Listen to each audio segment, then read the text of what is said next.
ನಮಸ್ಕಾರ. ನೀವೆಲ್ಲ ಪಿಂಜರಾಪುಲ್ಲಿನ ವಿಡಿಯೋಸ್ ಎಲ್ಲ ನೋಡಿರ್ತೀರಾ.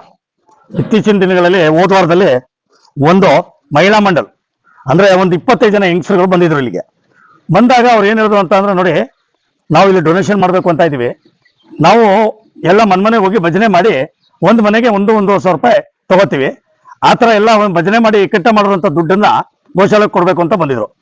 ಸರಿ ಆಯ್ತು, ಎಷ್ಟು ಇದೆ ಮೇಡಮ್ ಅಂತ ಹೇಳಿದಕ್ಕೆ ಅವರು ನಮ್ಮ ಹತ್ರ 1,26,000 ರೂಪಾಯಿ ಕಲೆಕ್ಟ್ ಆಗಿದೆ, ಅದನ್ನ ನಾವು ನಮ್ಮ ಮೈಸೂರು ಪಿಂಜರಾಪುಲ್ ಸೊಸೈಟಿಗೆ ಕೊಡಬೇಕು ಅಂತ ಬಂದಿದ್ದೀವಿ ಅಂತ ಅಂದ್ಬಿಟ್ಟು 1,26,000 ರೂಪಾಯಿನೂ ಮಹಿಳಾ ಮಂಡಲ್ನವರು ಇಲ್ಲಿಗೆ ನಮ್ಮ ಪಿಂಜರಾಪುರ್ಗೆ ದಾನವನ್ನು ಮಾಡ್ಬಿಟ್ಟು ಹೋಗಿದ್ದಾರೆ.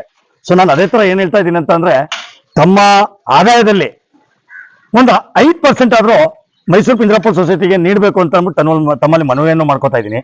ಮತ್ತೆ ಏನಂತ ಅಂದ್ರೆ, ನಿಮ್ಗೆಲ್ಲರಿಗೂ ಗೊತ್ತಿದೆ, ಮೈಸೂರಲ್ಲಿ ಗೋಶಾಲೆಯಲ್ಲಿ 5,000ಕ್ಕಿಂತ ಹೆಚ್ಚು ಜಾನುವಾರುಗಳಿದೆ. ಮತ್ತೆ ಒಂದ್ ದಿನಕ್ಕೆ 2.25 ಲಕ್ಷ ರೂಪಾಯಿ ಖರ್ಚಿದೆ. ಈ ಖರ್ಚು ವೆಚ್ಚಗಳನ್ನು ನಡೆಸಬೇಕು ಅಂತ ಅಂದ್ರೆ ತಮ್ಮಂತವ್ರ ಸಹಕಾರದಿಂದ ನಡೆಸಕ್ಕಾಗೋದಿಲ್ಲ. ನಾನು ತಮ್ಮಲ್ಲಿ ಮನವಿ ಮಾಡ್ಕೊಳ್ಳೋದು ಏನಂತ ಅಂದ್ರೆ, ದಯಮಾಡಿ ಮೈಸೂರು ಪಿಂಜರಾಪುಲ್ ಸೊಸೈಟಿಯನ್ನು ತಾವು ದಾನ ಮಾಡಬೇಕು ಅಂತ ಅಂದ್ಬಿಟ್ಟು ತಮ್ಮಲ್ಲಿ ಕೇಳ್ಕೊತಾ ಇದ್ದೀನಿ. ಅದೇ ತರ ನಮ್ಮ ಮೈಸೂರು ಪಿಂಜರಾಪುಲ್ಲಿನ ಸದಸ್ಯರುಗಳನ್ನ ತಮಗೆ ಪರಿಚಯ ಮಾಡ್ಕೊಡ್ತೀನಿ. ಇವರು ಸುರೇಂದ್ರ ಕುಮಾರ್ ಅಂತ ಅಂದ್ಬಿಟ್ಟು ನಿರಂತರ 25 ವರ್ಷದಿಂದ ಈ ಪಿಂಜರಾಪುಲ್ಗೆ ಸೇವೆಯನ್ನು ನೀಡುತ್ತಿದ್ದಾರೆ. ಮತ್ತೆ ನಮ್ಮ ಇನ್ನೊಬ್ರು ಸದಸ್ಯರಾದಂಥ ಸಿದ್ಧಾಂತ್ ಅವರು ಕಳೆದ 5 ವರ್ಷದಿಂದ ನಿರಂತರ ದಿನ ಬೆಳಿಗ್ಗೆ ಸಾಯಂಕಾಲ ಒಂದು 5-6 ಅವರ್ಸ್ ಇಲ್ಲಿ ಸೇವೆಯನ್ನು ನೀಡುತ್ತಿದ್ದಾರೆ.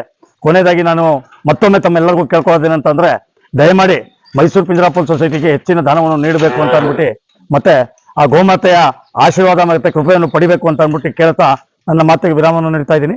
ನಮಸ್ಕಾರ.